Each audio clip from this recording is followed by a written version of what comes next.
Before we begin today, a big thank you is in order to a viewer who suggested I look into this topic. And once I did, I knew I was going to end up making a video on it. It's such a fascinating intersection of geography, politics, and sports that I was absolutely hooked from the start. And I'm hoping you are too. So without further ado, let's find out what Macau, the Faroe Islands, and the Paralympic Games have in common. But first, we need to dive into some history on these little discussed territories. Macau. Today, Macau is probably best known for its casinos. It's considered the Las Vegas of the East. Or perhaps we should now be saying that Las Vegas is the Macau of the West, because Macau's gaming turnover is about 7 times bigger than Vegas. It's massive. But regardless, there's definitely way more to Macau than just gambling. It used to be a Portuguese colony during the Age of Imperialism, as it was leased to Portugal by the Ming Dynasty in 1557 to serve as a trading post for the Portuguese. Much later, Portugal gained perpetual colonial rights in the Sino-Portuguese Treaty of Peking.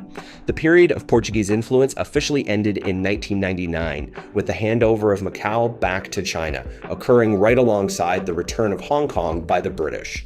With more than 710,000 people living in an area of just 33 square kilometers, or just under 13 square miles, it is the most densely populated region in the world.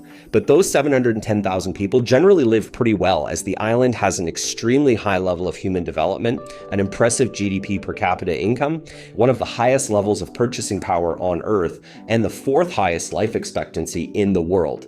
It's humid, it's subtropical, and 2/3 of its land is reclaimed from the sea. And a little under 9,300 kilometers, or 5,800 miles away, is a place that, on the surface, could not be more different. The Faroe Islands. Just as Macau has a much larger parent in China, the Faroe Islands have something similar, though much less intense, with Denmark. The Faroes are an archipelago in the North Atlantic Ocean. If you went to the very tip of Scotland and you got yourself a boat and you kept on sailing, you'd run right into them. The islands were formally ceded to Denmark in 1814 and officially have been part of the Danish kingdom ever since, though the Faroes achieved a fair amount of independence following a referendum in 1946.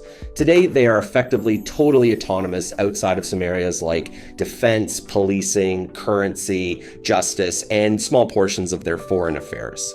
With a population of approximately 54,000 people as of 2024, it's a pretty small territory, and it's located in one of the most challenging climates on the planet. Given its northern position, it's got this rugged terrain that features a wet, windy climate.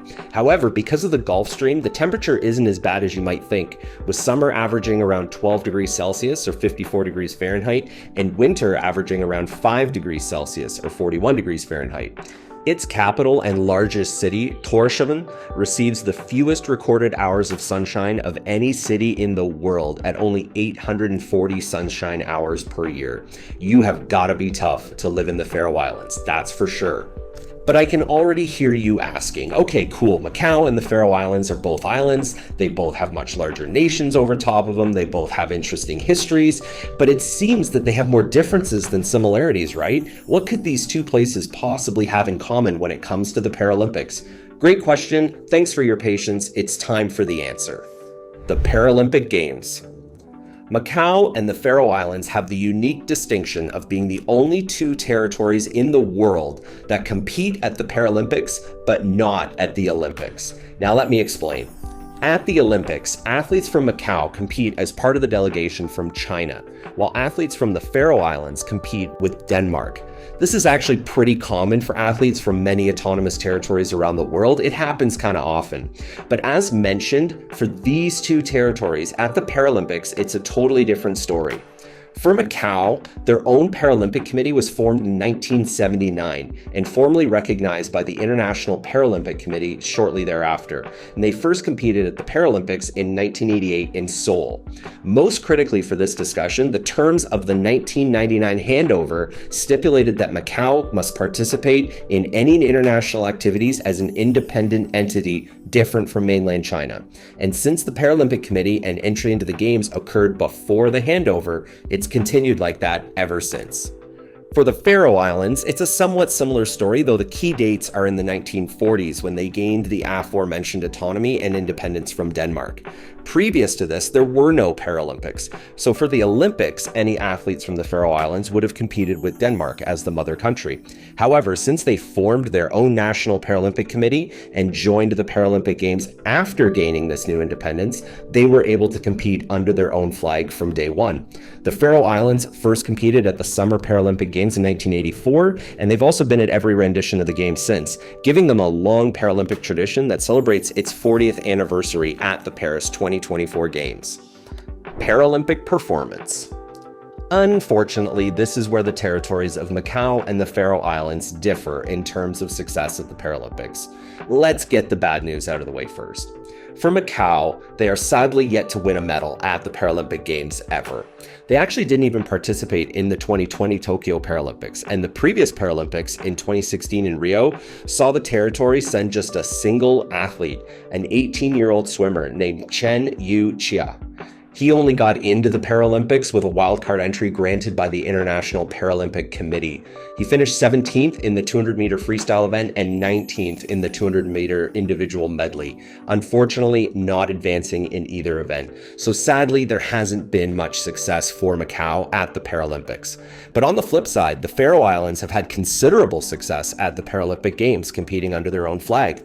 Over the years, they've won a total of 13 medals, 5 bronze, 7 silver, and 1 gold medal.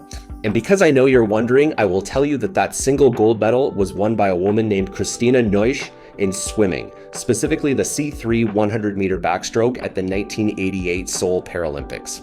Swimming is actually the common Paralympic theme for the Faroe Islands, as all but 2 of the athletes they've ever sent to the Paralympics have been swimmers. The 2 exceptions are from table tennis in 1992 and a men's marathon competitor in 2020. Their Paralympic futures.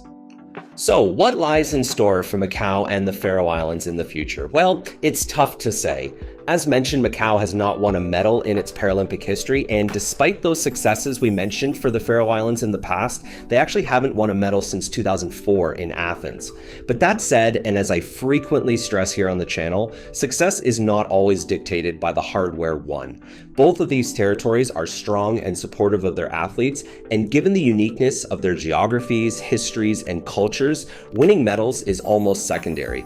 The fact that their flags are even flying at the Paralympic Games is a testament to a proud record of athletic achievement.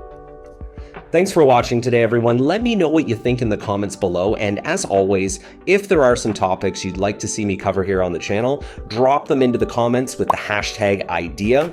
As mentioned at the outset, today's video came directly from a viewer suggestion, so don't be surprised if your ideas end up coming to life. Thanks again, y'all. Until next time, stay well, friends.